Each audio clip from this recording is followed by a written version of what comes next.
Most men walk through life as if they are alone, not just alone in the world, but alone within themselves. They chase power, but they feel powerless. They seek guidance, but they walk without direction. They pray with their mouths, but doubt in their minds. And the reason is simple.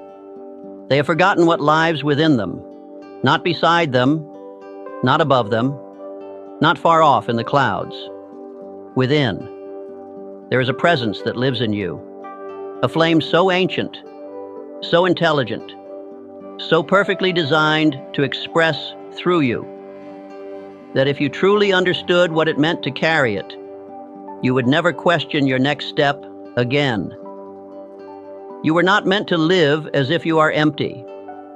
You were not designed to struggle forward, as if the answers are always somewhere else.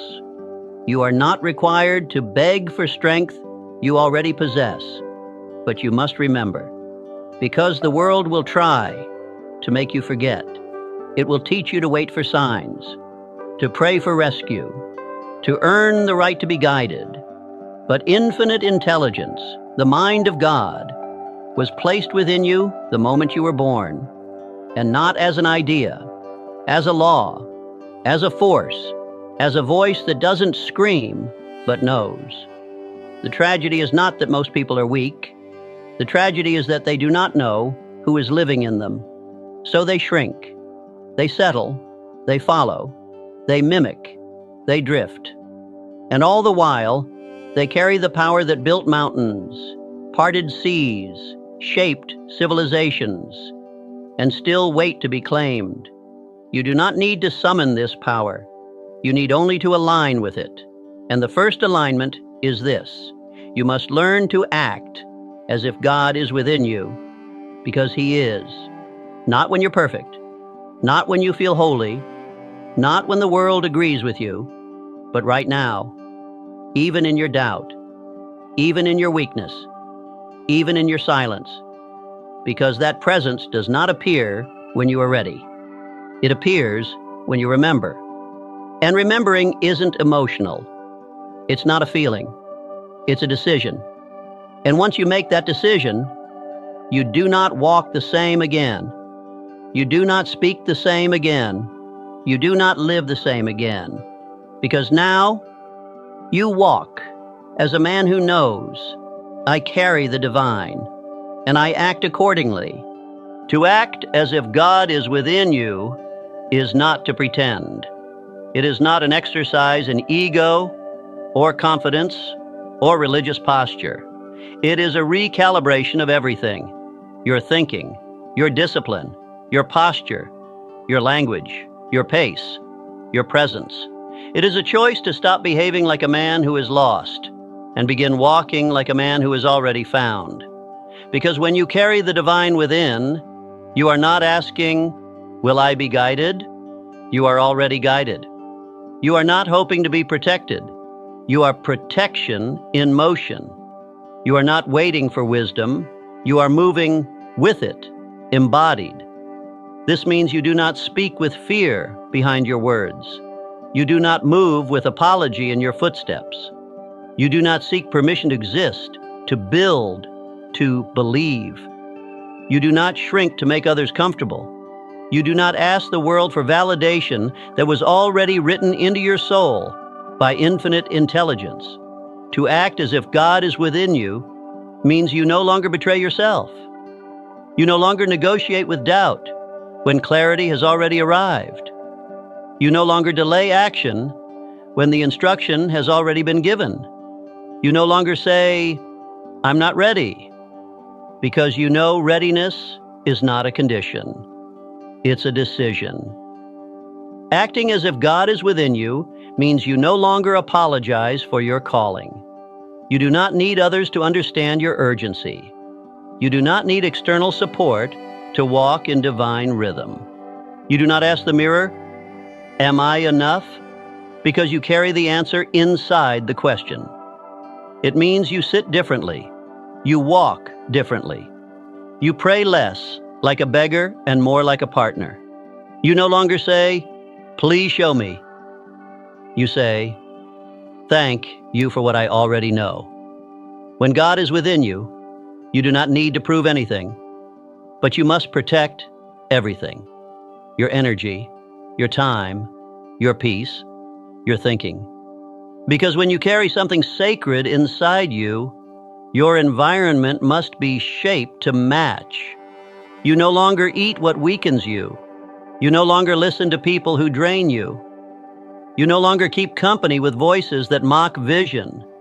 You guard the gate because the gate is holy. To act as if God is within you means you carry a certain spiritual quietness.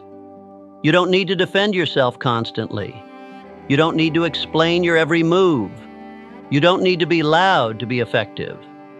You walk in authority, not because of who you are, but because of who walks in you. And let me tell you, people feel it. They don't always know what it is, but they know when they're in the presence of someone who does not move from ego or fear or popularity. They're in the presence of someone who moves from alignment. That's what it means to act as if God is within you. It's not a claim. It's a consistency. It's not a belief system. It's a behavior pattern. It's not words. It's witness. And that witness speaks louder than anything your mouth could say. So I ask you, have your actions caught up with your identity?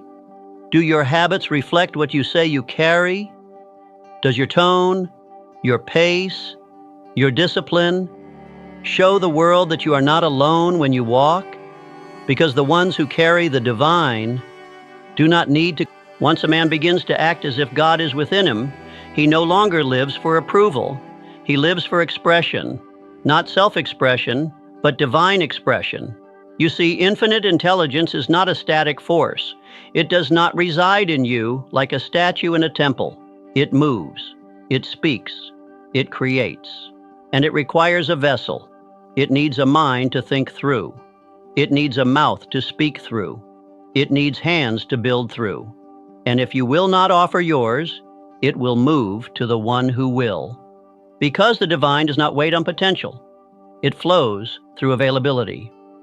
When God lives in you, you become a channel. You begin to feel thoughts that didn't come from study, ideas that carry more weight than your current level of knowledge, words that arrive faster than your ego can prepare. And if you try to own it, if you say, "Look what I've done," you sever the source. But if you say, "Use me again," the power continues. This is what the world doesn't understand about spiritual genius. It is not man achieving greatness. It is God expressing greatness through man. And that expression only comes through the available and the obedient. So when the divine begins to express through you, you begin to speak differently. Your words stop seeking attention. They start becoming instruments. You begin to write differently. You do not write to impress. You write because the message is already burning and must be released. You begin to move differently. Every decision is shaped by an invisible alignment you no longer question. You begin to sense timing. You say yes when the moment is ripe. You say no without guilt. You're no longer guessing, you're tuned. You may not always feel holy. You may not always feel ready, but that doesn't matter. Because God does not wait for your mood to match your mission. He moves through the man who shows up again and again. He speaks through the mind that remains quiet enough to receive and bold enough to release. And so, the pressure changes. You stop trying to come up with the perfect thing to say. You stop trying to map the entire future. You stop trying to own the outcome. Because your role has changed. You are no longer the source. You are the servant of the source. And in that role, there is no pressure, only obedience. There is no competition, only calling. There's no comparison, only clarity. Because once you realize that the divine is trying to move through you, you stop asking, "Am I worthy?" And you start asking, "Am I ready?" And when you are, you become a walking instrument of intelligence, order, and power, not loud, not showy, not self-important, but so steady, so certain, so aligned, that even your silence starts changing rooms. Because when the divine begins to express through you, you stop performing, and you start becoming. And that is when people stop seeing you and start seeing what's moving through you. Let us now expose the lie, the quiet deception that has paralyzed millions of gifted, spiritual, capable people. I'll act when I'm ready, but let me speak it plainly, without softness. You will never feel ready to carry what you were born to carry. Why? Because divine assignments do not arrive at your level of comfort. They arrive at your level of obedience. Readiness is a feeling. Obedience is a decision. And if you live according to feelings, you will die with unused potential. The man who waits to feel worthy, the woman who waits to feel holy, the mind that waits to feel qualified misses the moment, because the divine never gave you instruction based on your mood. It gave it based on your alignment. And when that alignment is felt, you must move immediately. You don't act because you understand. You don't act because you feel perfect. You act because the signal was given. And the signal is not sent twice. Every calling arrives with a short-lived gate, a spiritual window. And those who act inside the gate become instruments of power. Those who delay watch the window close, not out of punishment, but because momentum was passed on to the one who moved. You must stop negotiating with your emotions. You must stop waiting for your circumstances to confirm your calling. You must stop assuming that God will delay His plan until your insecurities are satisfied, because He will not. The moment you receive the inner knowing that this is the time, that this is your message, that this is your opportunity, you are accountable. And the man who delays that accountability, who says, maybe later, who says, when I feel more confident, who says, when I have more proof, has already disqualified himself from the anointing, because power flows through the ready, not the perfect. And readiness is not what you feel, it's what you decide. So I ask you, are you waiting for more signs? Are you holding back your voice because you fear being misunderstood? Are you withholding action because you haven't figured out step 5 when step 1 is still undone? Are you still asking for confirmation after being shown what to do again and again? If so, understand this. You do not lack clarity. You lack commitment to what is already clear. And clarity without commitment is torment. You will feel it every morning, the knowing, the pull, the guilt, the ache. Not because you're cursed, but because you are chosen and ignoring the call. Do not ask for the calling to come again. Act on the one that already came, because the divine does not waste energy. It will not keep giving instruction to a mind that waits for emotional alignment first. The moment you say yes without full understanding, without full preparation, that is when everything begins to align. Resources begin to arrive. Confidence builds in motion. Power flows to your hands because they're already moving, and the fear that ruled you starts falling away. Not because it disappears, but because it cannot keep up with your pace. You must act before you feel ready, because readiness is the reward of obedience, not the prerequisite. Move first, and everything you thought you needed will begin to meet you in the path, because that's how the divine works. Faith is not proven by stillness. Faith is proven by motion. So I say to you, one final time in this chapter, do not wait until your hands stop shaking. Move while they're shaking. Do not wait until your voice feels steady. Speak while it trembles. because the man who obeys in his fear will one day walk in such power that fear will no longer recognize him. There is a kind of power that cannot be faked. It does not come from wealth. It does not come from titles. It does not come from how many listen when you speak. It comes from who you are before you open your mouth, from the weight you carry in silence. And that weight, true weight, only comes when a man has remembered that God is within him. Most people raise their voices to be heard. The man who walks with inner authority speaks softly, and still, everything leans in. He does not need to sell himself. He does not need to be validated. He does not need to prove that he belongs, because he already knows. This kind of man does not speak to impress. He speaks when necessary. He listens more than he talks. He does not enter every debate. He does not explain truth to those committed to misunderstanding it. He does not wrestle with noise, because noise is no match for presence.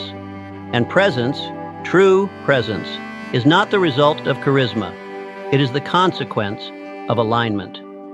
The more aligned you are with what lives inside you, the less desperate you become to be seen on the outside. You carry spiritual gravity. People feel it when you walk into a room. They cannot define it, but they respect it. They sense that your confidence doesn't come from preparation, but from possession. You are possessed not by fear, but by purpose, not by performance, but by presence, not by needing to be known, but by being already known by the one who lives within you.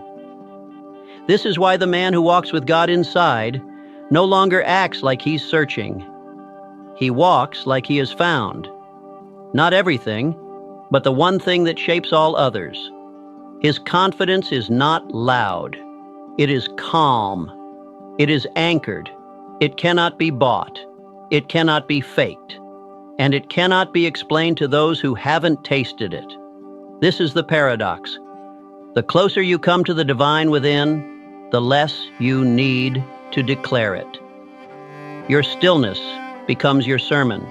Your decisions become your doctrine. Your walk becomes your witness. Because when you no longer need to convince the world of your power, the world starts responding to you in ways it never did before. Opportunities flow faster. Opposition feels weaker. Criticism shrinks in importance. And peace becomes your constant environment. Not because life is easy, but because you're steady. Confidence is not noise. Authority is not volume. And spiritual alignment does not scream. It moves differently. It pauses. It breathes. It speaks when it's time, and not a second earlier. It answers when it's called, but never chases applause.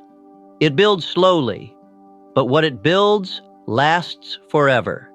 So if you are still trying to be loud enough to be respected, still trying to outwork your insecurity, still trying to prove you carry something valuable, stop. Be still. Be consistent. Be faithful to what you already carry. Because the loudest man in the room is not the most powerful. The most powerful man in the room is the one whose silence makes others uncomfortable, because it reminds them of what they've forgotten within themselves. Let them feel it. Let them notice your calm. Let them misunderstand you, mislabel you, misjudge your restraint. You are not here to impress. You're here to embody. And once you do, your silence becomes louder than their performance ever could. Let's stop for a moment. You say you want to walk in power. You say you want to live with conviction. You say you're waiting for the right time to begin acting like God is within you. But tell me, what happens when you forget? Not in theory. I mean, in your real life. What happens when you wake up and don't remember who you are? You shrink. You second guess. You rehearse conversations that haven't happened yet. You let one comment from a small person shape your entire sense of worth. You scroll your mind instead of commanding it. You look in the mirror, not for vision, but for permission. You start asking weak questions like, am I ready? What if I'm wrong? What if they think I'm too much? Who do I think I am? And that's the moment you've already lost. Not because the world is against you, but because you've stepped out of alignment with what lives inside you. The shrinking happens fast. It starts in your posture. Then it moves to your voice. Then it touches your decisions. And soon, you are no longer living. You are surviving, managing, maintaining, drifting. And you'll justify it. You'll say things like, I'm just being humble. I don't want to be arrogant. Maybe I should wait until I'm more experienced. I'm just tired right now. But deep down, you know the truth.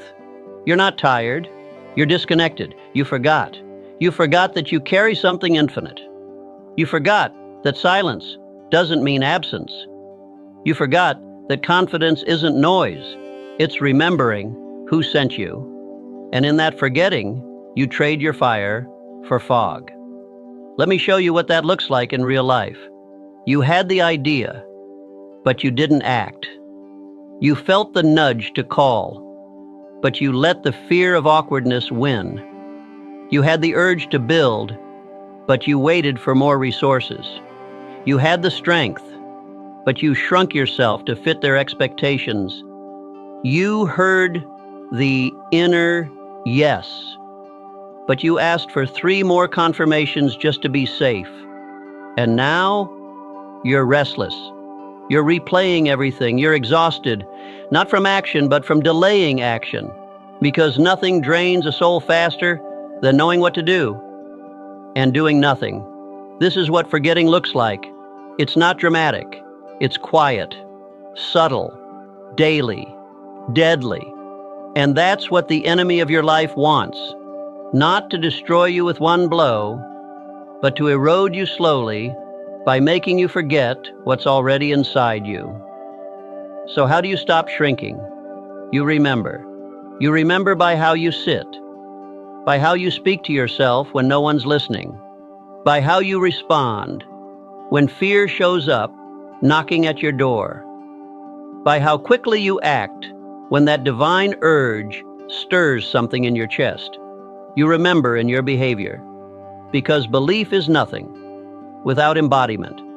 You cannot claim to walk with God and still crawl through life like you are powerless. So if you've been shrinking, if you've been hiding, hesitating, apologizing for your own fire, this is your wake-up call.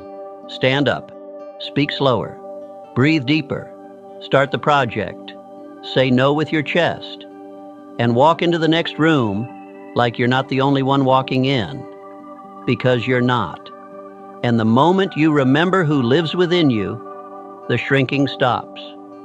And the world has to make room for a version of you it hasn't seen in a very long time. There is a way a man walks when he is empty, and there is a way he walks when he knows he's not alone.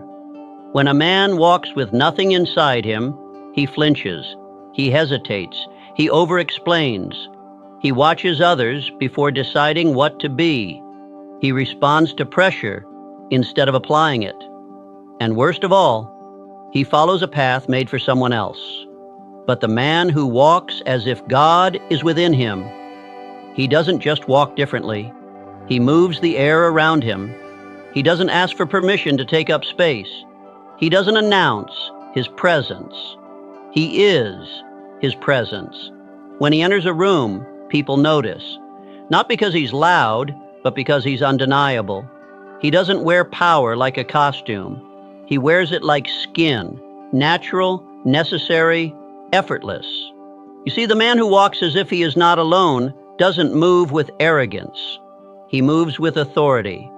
And there's a difference. Arrogance says, look at me. Authority says, I see clearly. I move accordingly. Arrogance inflates itself. Authority is grounded, certain, silent, dangerous in its stillness. When you walk as if God is within you, you slow your pace, not because you're lazy, but because you don't chase anything anymore. You stop running from silence. You crave it. Because silence is no longer empty. It's where the next instruction lives. You speak with intention, fewer words, more weight, no fluff, no insecurity hiding behind the tone. You look people in the eye, not to challenge, but to reveal. I'm not here alone. You stop apologizing for your presence.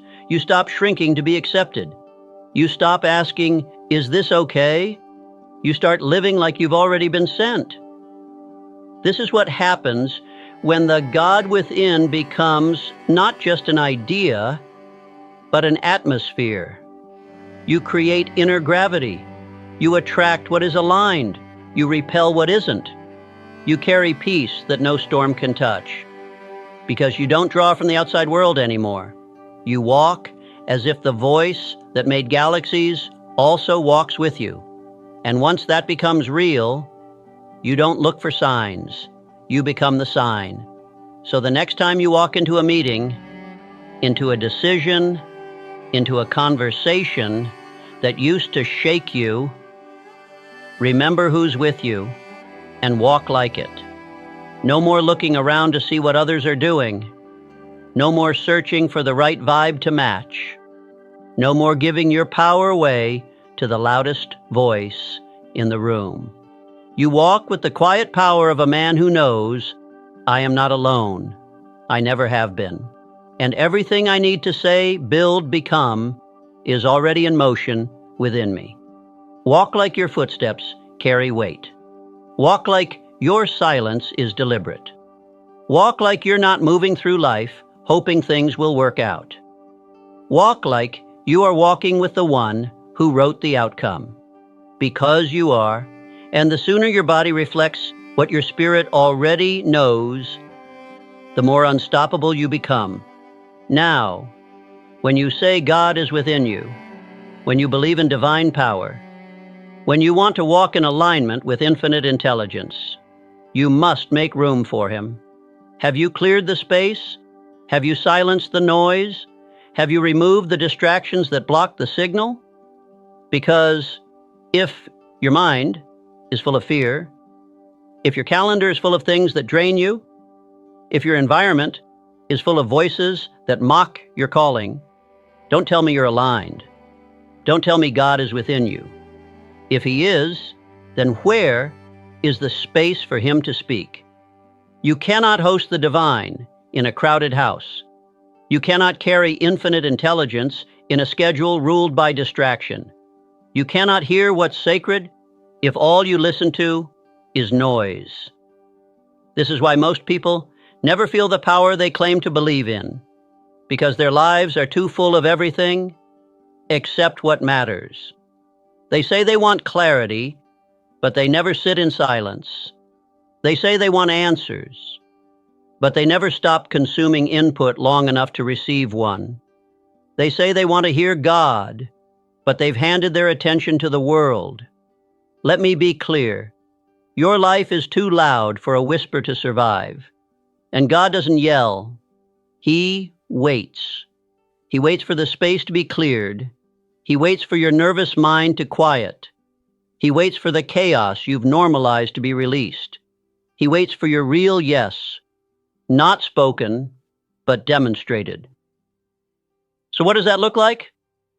It looks like waking up and listening instead of reacting, taking 10 minutes, not for more motivation, but for sacred stillness. Saying no to conversations that pollute your peace. Cutting ties with environments that cheapen your energy. Fasting, not just from food, but from everything that clouds your vision. Guarding your ears like gates. Watching what you consume, not because you're fragile, but because you're carrying something holy. You don't need to add more to your life. You need to subtract what's blocking your power. Because the God within you doesn't shout over your distractions. He waits for room. And when you clear it, he fills it. And suddenly, you think more clearly. You know what to say without rehearsing it. You feel strength without forcing it. You speak with weight, even in soft words. You move with peace, even when there's pressure. But only when space has been made. And that space isn't just physical. It's emotional, spiritual, energetic. Ask yourself, what am I holding on to that crowds my spirit? What relationships have expired, but I still carry? What guilt, shame, regret, and past versions of myself am I dragging like dead weight? What patterns am I stuck in, not because they serve me, but because I'm afraid of the stillness that will follow if I let them go? That's the hard truth. Some of you keep your lives loud because silence would force you to hear what you've been avoiding. But in that silence is where God lives. In that stillness is where alignment begins. In that open space is where your next instruction is waiting. So if you truly believe He is within you, start proving it with what you remove. Because the clearer the room, the louder the whisper. And the louder the whisper, the more unshakable your steps become. Make room. He's already there. Now let Him move. There comes a moment in every life when the questions must stop. The begging, the wishing, the searching, the restless prayer that sounds like, when will someone help me? When will the way become clear? When will I be given the power? And the answer, though few are willing to hear it, is this: you were not meant to keep asking. You were meant to become the answer. You were not created to chase certainty. You were designed to embody it. You were not placed on this earth to wonder who will rise. You were placed here to rise yourself, so others remember they can too. But here is the tragedy. Most will never rise, not because they lacked opportunity, but because they never believed they were chosen to become the solution they waited for. They waited for the right man to lead, the right mentor to appear, the right door to open.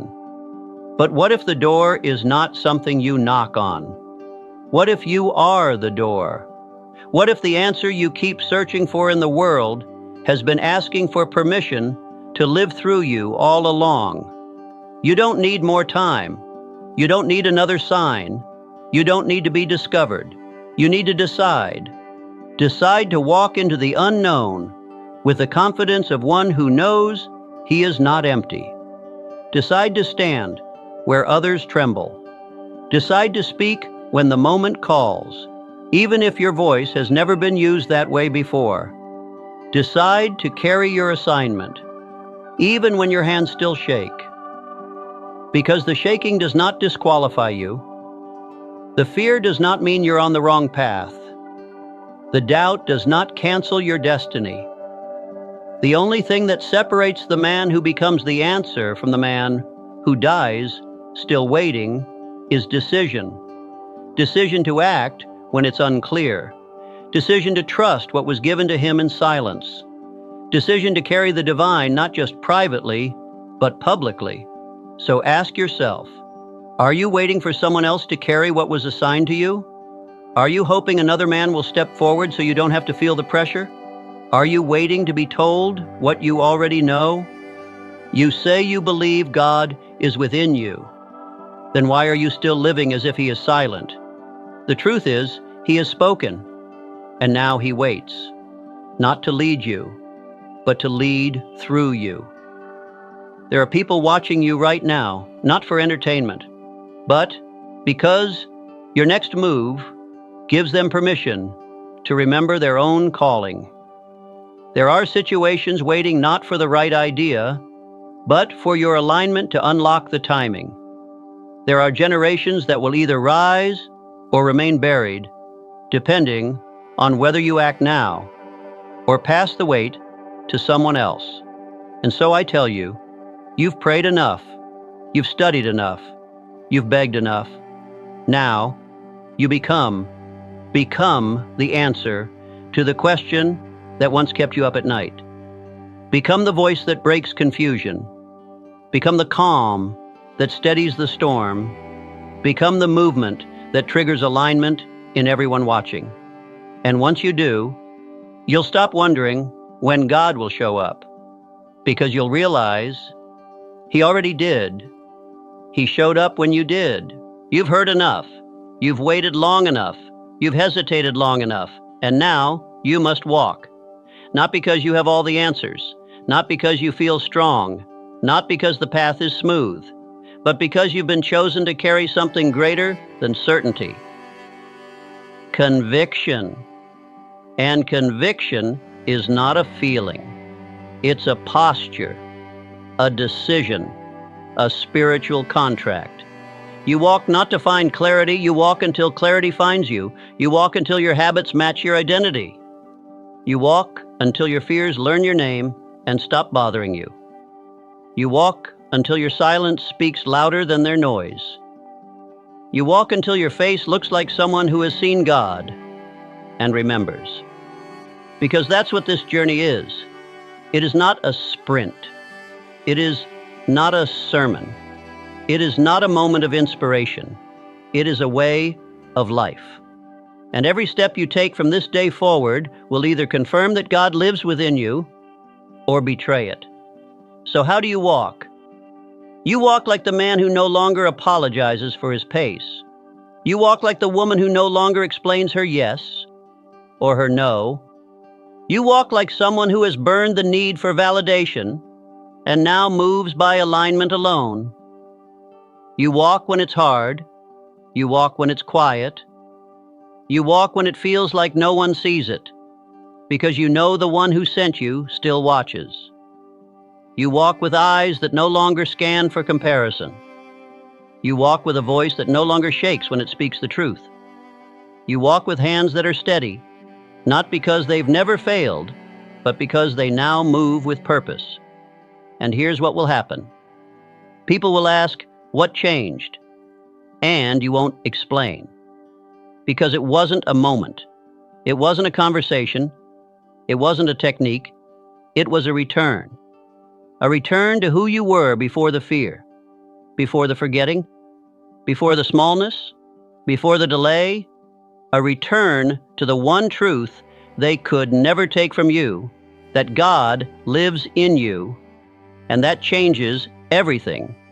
So walk until the questions stop, until the room shifts, until the doors open, until your life becomes the loudest proof that something divine is moving through you. Walk until you no longer have to convince anyone, because when a man carries the presence of God within him, he becomes unmistakable